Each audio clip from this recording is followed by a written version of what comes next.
മൂന്നാമത് കേരള വിഷൻ ദൃശ്യ വിദ്യാഭ്യാസ പുരസ്കാരദാന ചടങ്ങ് പാലാ മുനിസിപ്പൽ ടൗൺ ഹാളിൽ നടന്നു. Government chief whip doctor N Jayaraj ഉദ്ഘാടനം നിർവഹിച്ചു. Reporter TV consulting editor doctor Arunkumar മുഖ്യാതിഥിയായിരുന്നു.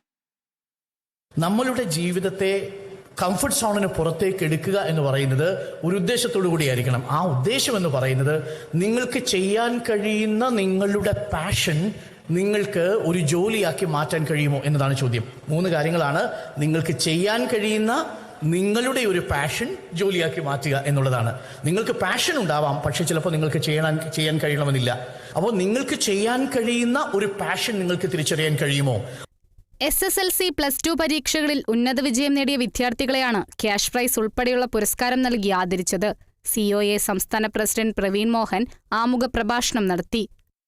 ഇനി എൻ്റെ വഴി എന്താവണം, ഞാൻ ഏത് ഗ്രൂപ്പിലാണ്, ഏത് ഗ്രൂപ്പ് എടുത്താണ്, സയൻസ് ആണോ കൊമേഴ്സ് ആണോ, ഏത് രീതിയിലേക്കാണ് പോവേണ്ടത്, അല്ലെങ്കിൽ ഏത് മേഖലയിലേക്കാണ് ഞാൻ എത്തപ്പെടേണ്ടത് എന്നുള്ളതിനെ സംബന്ധിച്ച് ഒരു കൃത്യമായ ചിത്രം ഒരുപക്ഷേ SSLC പാസ്സായ എല്ലാ കുട്ടികൾക്കും ഉണ്ടാവണമെന്നില്ല.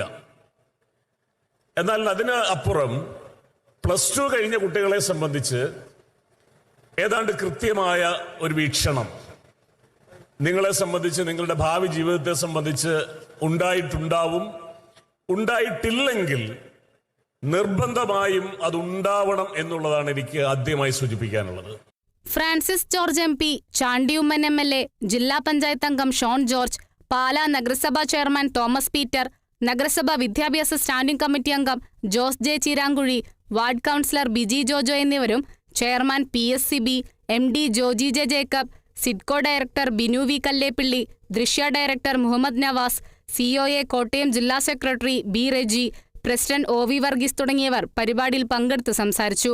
COA ജില്ലാ കമ്മിറ്റി അംഗങ്ങളും ദൃശ്യ ഡയറക്ടർ ബോർഡ് അംഗങ്ങളും ഓപ്പറേറ്റർമാരും ദൃശ്യ ജീവനക്കാരും ഉൾപ്പെടെ പരിപാടിയിൽ പങ്കെടുത്തു. Kerala vision news, Kottayam.